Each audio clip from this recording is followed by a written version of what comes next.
guys, Reese here from Psalm 71:17, and today I'm delivering my fourth lesson in my solo course.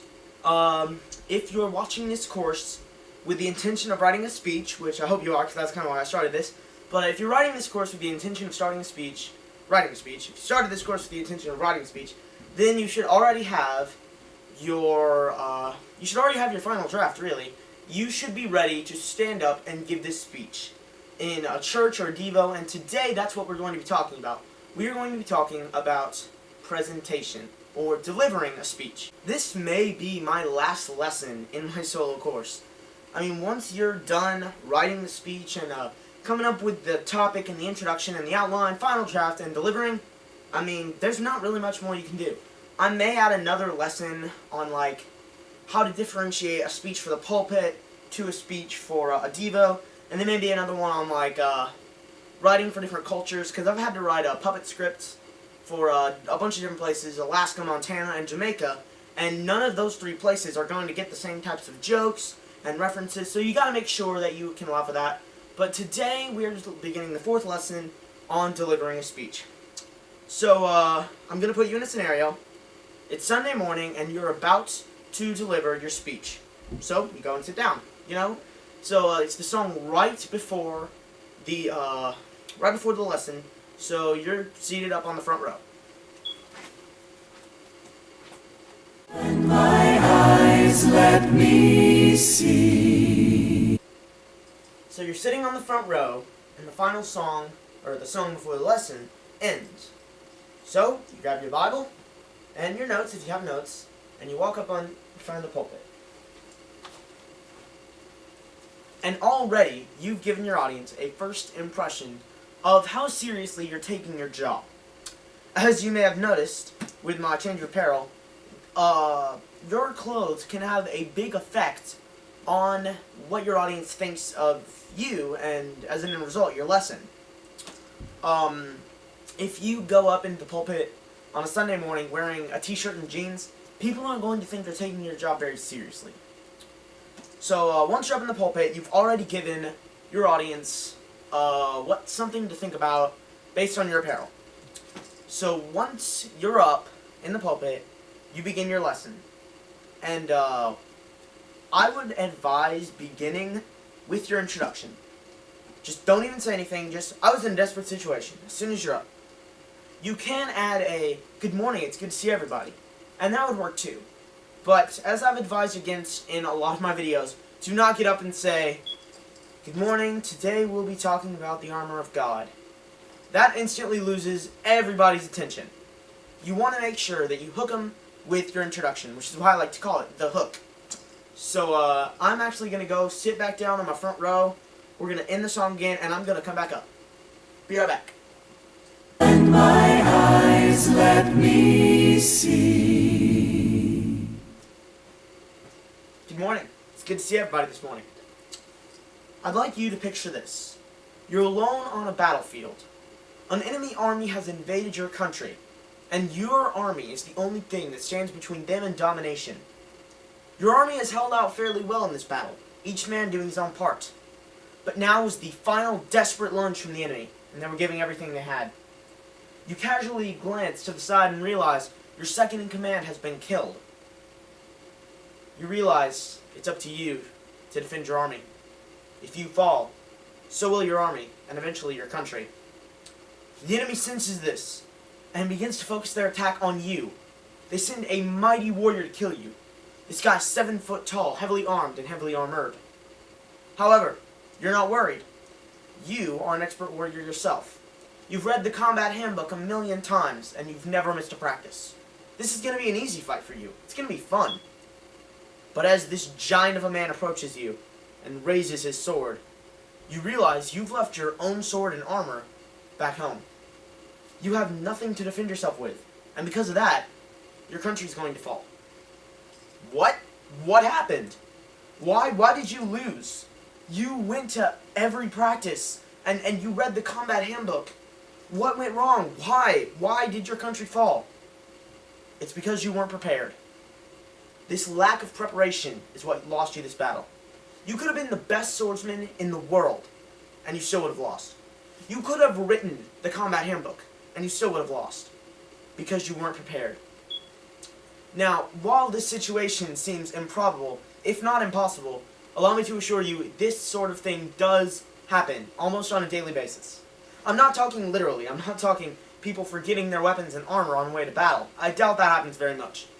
But I'm talking about people who are training for something, but due to a lack of preparation, they fail. And that sounded sort of like a contradiction, so allow me to explain. A football player who is training for his big game, and to do this, he memorizes the playbook. He watches every single game he can get on TV, but never picks up a ball. And because of this, he performs poorly in the game. Why? I mean, he memorized the playbook, he knew what he was supposed to do, but when it came down to it, he couldn't actually perform any of those plays because he had never tried. He wasn't prepared. So yes, these types of scenarios can happen to us in real life. But can they happen to us spiritually? What does the Bible have to say about these types of scenarios? Well, if you would, turn in your Bibles to James chapter 1. James chapter 1, I'm going to be beginning in verse 2 and then read through verse 3. James chapter 1, verses 2 and 3. I'll be reading from the New King James Version. They read, my brethren, count it all joy when you fall into various trials, knowing that the testing of your faith produces patience. I'd like you to notice the wording in this verse. Verse 2. Count it all joy when you fall into various trials, knowing that the testing of your faith produces patience. When. James is saying these trials are going to happen. There's no if. It's not count it all joy if you fall into various trials. This is definite. This is count it all joy when you fall into various trials. James here was telling his audience to allow these trials to build patience and endurance for further trials. So, what does the Bible say about preparing for these trials? What do we do when these trials hit?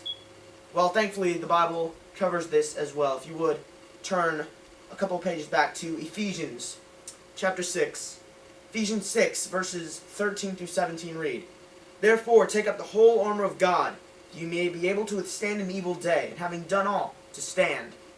Stand therefore, having girded your waist with truth, having put on the breastplate of righteousness, and having shod your feet with the preparation of the gospel of peace. Above all, taking the shield of faith, with which you may be able to quench all of the fiery darts of the wicked one. And take the helmet of salvation, and the sword of the Spirit, which is the word of God. Now, those are a lot of verses, and that was a lot to take in. But basically, these verses are telling us how we can prepare ourselves for when the devil, or the wicked one, as he's called in these verses, attacks. Paul is listing out attributes that can help prepare us for these trials, for these temptations, for these spiritual battles.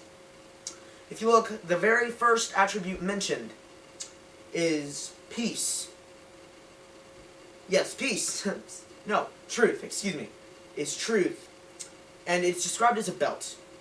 Followed by righteousness, which is described as a breastplate. Then comes peace, which are described as shoes. Then the shield of faith, and the helmet of salvation, and the sword of the Spirit, which is the word of God, so the Bible. So each of these attributes are supposed to help us when we encounter trials and temptations. Well, how does that work? How are these peace and truth and salvation, how are those supposed to help us? Well, picture this. You're at work, and you have a very, very nice job. You like your boss, you like your coworkers, but you're the only Christian in this company. I mean, and not even your friends know that you're a Christian. And so your boss asks you to begin working on Wednesday nights, during church hours. And so you're faced with a dilemma. Do I put God first? Do I put work first? And so you come to a decision. You're going to put God first. You're a good Christian. You're going to put God first. So you ask for the Wednesday nights off. But you don't tell your boss the truth as to why you want them off. You simply say you want more time with your family. Your boss is like, okay, sure. So you get Wednesday nights off, you're going to church, your boss is happy, you're happy, God's happy, right? Everyone's happy. Well, not exactly. God isn't happy. Because to get those extra hours off, you sacrificed a lot more than if you had told the truth. If you had told the truth, you probably would have gotten made fun of by your coworkers. Man, you believe in God, what? Yeah, that might have happened. You may have gotten a couple jokes, but even if you had been fired, you would have still come out on top, because you would have kept intact your conscience and your integrity, which are a lot more important than any job. That's what the armor of God does. It protects us in situations where we may not be physically in danger, like from a gun or a sword, but spiritually, these situations could hurt us, and that is a lot worse than anything any man can do to us here on earth. Now, I want you to notice the placement of each piece of armor. If you turn back, the very first one mentioned is, I'm going to get it right this time, the belt of truth. Why is truth depicted as a belt? Well, back in ancient times, and still today, a below-the-belt blow was considered something low and sneaky and hurtful, and something that could end the fight. Just like spreading a false story or a rumor about somebody you know behind their back, just like that could ruin their reputation and eventually end it, making people think things about them that aren't true. If you tell the truth, that's not going to happen, and they keep their reputation intact. The next one mentioned is having put on the breastplate of righteousness. Back in knights and swords and stuff like that, the breastplate was arguably the most important piece of armor. It was the piece of armor that guarded your stomach and your heart, two places that could end a fight if you were hit there. So why is righteousness described as a breastplate? Well, it's very simple. The Bible tells us that it's nothing that a man says or does comes from outside. Nothing can make a man do something. It's all determined in our heart. Our heart is what determines what we do. Not our literal heart like the organ, but what we believe and our morals. So, if this is penetrated in a fight, it's over. Just like if a Christian's heart is corrupted, they're no longer a Christian. You've lost your spiritual life. If what you make decisions with and how you live your life is corrupted by the world, it's over. You've lost. You can come back to the Christian life, but you've lost the fight. You've lost your breastplate, and you've been hit. So, the next piece of armor mentioned, having shod your feet with the preparation of the gospel of peace. Okay? How does this relate to the real world? Well, a tactic used by enemy soldiers in if they were losing a battle would be to play dead, meaning they'd lay down on the ground and pretend to be dead until you're passing by, then strike out at you from the ground with a sword. This could be a very bad scenario, but one that could be easily stopped if you were wearing armored boots. It would block the sword stroke, meaning you could deal with the enemy soldier while he's on the ground. Just like a peaceful attitude can end a situation before it even happens, stopping it down before it even occurs. The next one mentioned, above all, taking the shield of faith. That means it's important. This right here is the most important piece of armor of all. The shield of faith. That's a bit confusing, and I'm sure I'm not the only one who's been confused by this. Why is the most important depicted as a shield? I already said that the breastplate was probably the most important piece of armor. It protects your heart and your stomach. And what about the helmet? That protects your brain. That's important too. And your sword. That's how you deal with the enemy. Why is the shield the most important? Well, think about this. Our shield is faith. Faith means that we don't have the answer or the evidence. We just believe. So, the Bible doesn't tell us everything. I know, shocker. But it doesn't. The Bible doesn't tell us everything we need to know. Well, it tells us everything we need to know, but it doesn't tell us everything that we want to know. And scientists have figured this out.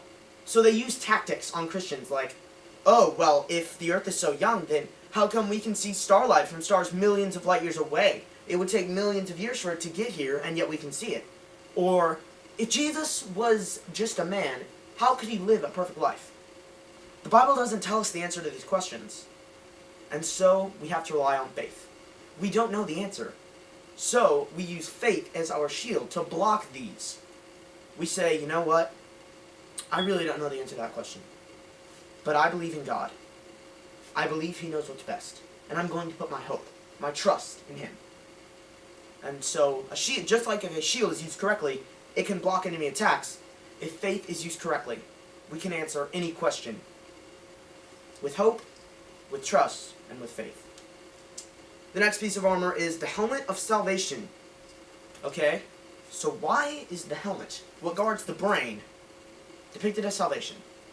Well, let me set you up with another scenario. You're back at work, and you've been studying the armor of God. So you decide to tell the truth to your boss. You go up to him and you're like, I'm really sorry, but I lied about my hours. I really wanted Wednesday nights off so that I could go to church. I'm sorry about this. Well, your boss is actually kind of angry that you lied to him. Go figure. So, he doesn't fire you, but he does demote you. And you're now getting less money. It's a less nice job than what you had before. You're pretty angry, but you don't strike out at your boss. You don't go, you know what, I'm done! And you don't punch him or anything or walk out.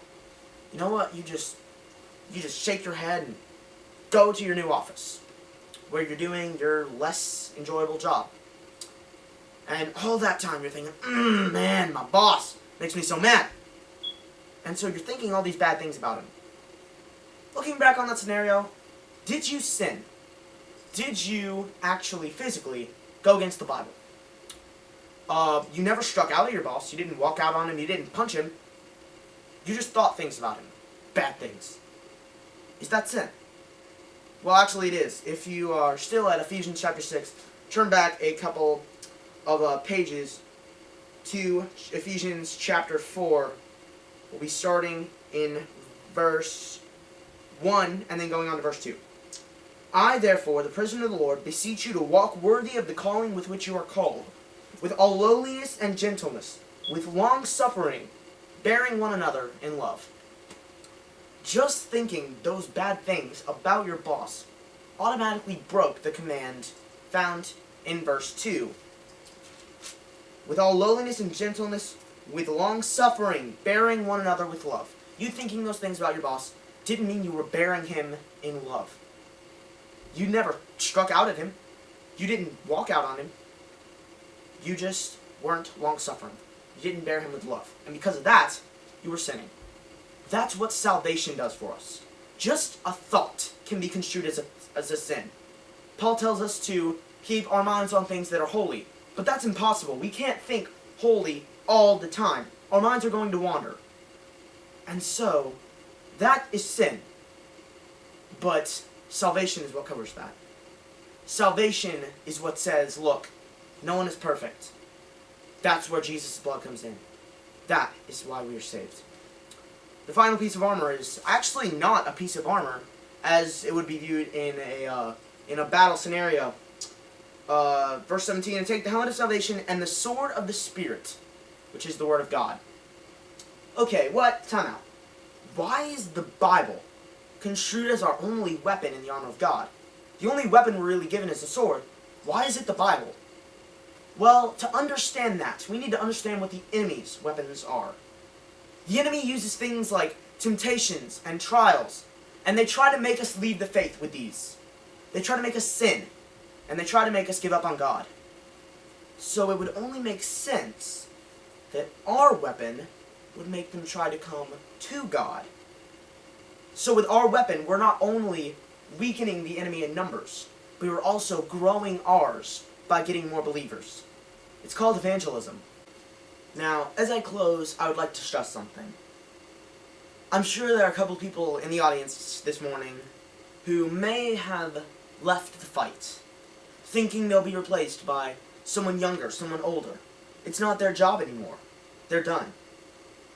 Or there may be some of you out there thinking that, oh, this fight isn't real. You're reading too much into this. But let me assure you, this fight is a very, very real fight, and it's a fight that we will be fighting every single day. And yet, it's a fight that God has already won. In the book of Revelation, we see God's fight with Satan, and how he wins, and casts Satan down here to earth. That means two things, ladies and gentlemen. One, Satan has decided to take up the fight with someone he thinks he can beat. Us. And it also means that number two, he can't beat us. Because Satan can be beaten by God. We have God on our side. There's no way we can lose. So this morning, if you have cast down your armor and your sword and your shield, and you've given up the fight, or if you haven't joined the fight yet, and have not become a member of our army, you can fix that.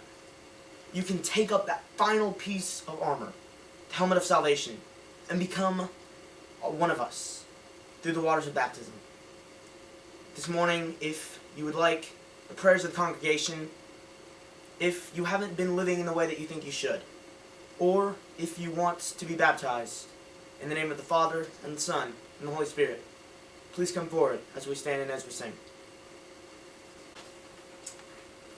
What did you notice about that speech? Now, up front, I want to apologize for making this video so long, but I do not want to cut this video into two parts, because that segment alone was 18 minutes. And that is one thing about presentation that I'd like to cover, is time. If your speech is 3 minutes long, it doesn't matter what it's about. It's not going to be as powerful as if it were longer, because you're presenting more material. You're strengthening your points. And so that is definitely one aspect to focus on in presentation. But what did you notice during my lesson? A couple of things that I'd like to point out was, one, I kept my eyes moving. And my dad, he's a speaker. If you watch our Jamaica videos, I think it's day 4 or day 5, I show a little clip of him doing a lesson. He's given me a couple of tips on how to make it look like you're making eye contact with everyone in the congregation. Now, that's pretty impossible if it's a big congregation. So he said, pick 3 people in different places in the room and look straight in between them and the next person sitting next to them. So that you're just doing this, and you're keeping your eyes moving. They're hitting the same spots, but they're constantly moving, and you're looking in the directions of the people, so it looks like you're making eye contact. So that is definitely one thing. If you just deliver your speech looking like this, straight ahead, nobody's going to think, okay, he's not talking to me, he's talking to the wall. You don't want to spend your speech talking to the wall. Another thing you may have noticed was, I didn't use any notes. I didn't edit that video, and actually, the speech I gave was probably a lot different than the one I have written down, but there were no notes in my Bible, and I didn't have any with me. That is another thing that can affect your presentation. If you have no notes, it may turn out to be a complete failure. And I can say this because I speak from experience. Me and Cy go to the Lots of Leaders Convention, and speech is something that they offer as one of their programs. My very first speech. I brought my notes to the room where I was supposed to give my speech, but I didn't bring them up with me because I thought, I've memorized this, I got this. So I walk up, I'm about halfway through, and then my mind blanked. You know, when your mind just blanks and you're like, what am I doing? And when it unblanked, I'm like, oh no, where was I? So I literally just had to sit down in the middle of my speech. Yeah, that was not recommended. But there is another extreme to that. Because, like I've said, I go to Lots of Leaders, I've seen a lot of people speak, and I have seen people who will just take their piece of paper and do this the entire time. Today I'll be talking about... They could have a super powerful lesson, but because they're talking to their paper and not to you, it's not going to seem as powerful. It's the same thing as talking to the wall. Instead of talking to your audience, you're either talking to your paper or to the wall. You may have noticed while I was reading my Bible, that was probably the part where I stumbled the most. Because when you're reading something, words rearrange and you try to fix it.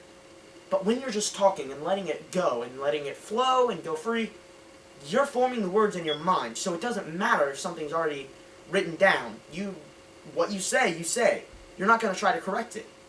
But if you're reading, if you see you did something wrong, you're like, oh no, I got to fix that. And so you automatically fix that, and people know that you got something wrong. If you just talk and let it go free, that is when you'll actually do the best.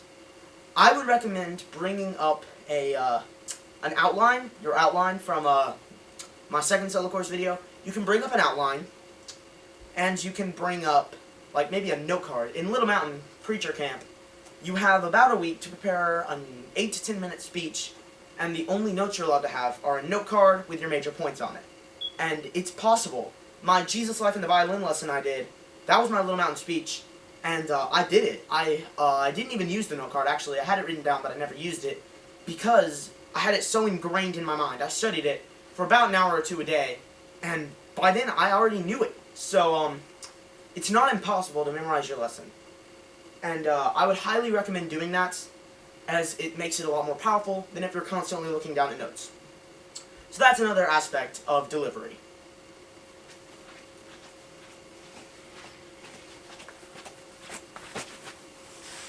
The final thing I want to talk about, and I know this video has been way too long already, and I apologize for that. I really wanted to show you guys my lesson. I've been meaning to make a video of the armor of God, by itself, like we did with Noah's existence of God and my Jesus Life in the Violin. I want to do it like that, but I also needed an example for this lesson. I had to do a speech to show you guys what was good, what wasn't, and so the two just sort of came together, killed two birds with one stone, and so I gave the lesson that I wanted you guys to hear, but I'm also giving the lesson I want you guys to hear about delivering a speech, so it really works out. The last thing I want to talk about is my speaking.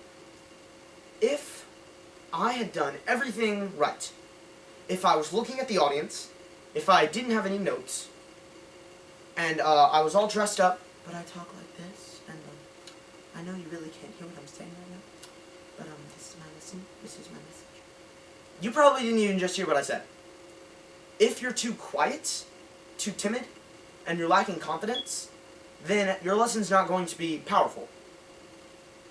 What I did, and what I've learned to do, is project. Make your voice louder on purpose. And I'm actually having to do this for me talking right now, because we're using a new lens for the camera, and it's actually a lot farther away than usual, which probably explains some of the audio issues. But you project your voice, make yourself sound confident. During my delivery of the Armor of God speech just now, there were parts where I had no idea what I was saying. I wasn't going by any notes, so I was sort of making it up as I go along, but y'all probably didn't even notice. It's about confidence, and this is something I learned during debates for lots of leaders.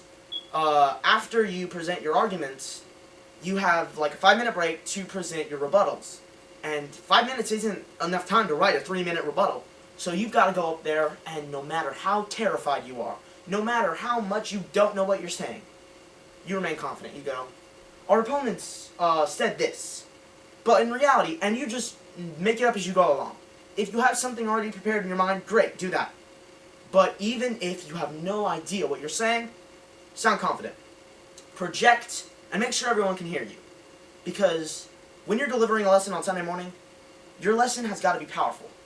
Because you've got the invitation afterwards. And that's another thing is, like I said, I think it was in my second solo course. Your invitation, like mine, I completely made that up as I was going, because I've done that speech twice. Once as a Devo in Jamaica and once as a Devo in the Morning Point. Neither times I issued an invitation, because the first time I was talking to the team, and we'd already, most of us were already baptized. And the nursing home, it really, like, we've never done an invitation there before. It's not on a Sunday. We don't have a baptistry available. So, yeah, there wasn't really much of a point in offering one there. But that invitation, I think it applied to my topic, and I completely made it up as I went along. So those are the keys to delivering a speech. Make eye contact with the audience, not with your paper or with the wall. Try to use as few notes as possible, so that you don't stumble as much. Project your voice, and make sure you're confident. And with that, you've just delivered a speech. Congratulations. So thank you guys so much for putting up with such a long video, and more importantly, thank you for watching my solo course. This, I think, is going to be my last video. I may do the Devo one and then the Culture one as like little sub-series, but this, I think, is going to be my last one. Thank you guys so much for watching these. And if you would like to see more videos, then make sure to hit the subscribe button. Sai's got some more solo course videos coming up. I'm going to get Noah to do his solo course on apologetics. Those are both going to be amazing. So make sure you subscribe. And if you'd like to follow us on Twitter, go to @Psalm_71. and you'll get updates about our upcoming videos, team updates, pictures, information, stuff like that. And if you want to visit our website, the link's in the description. Same with our Twitter page. Thank you guys so much for watching.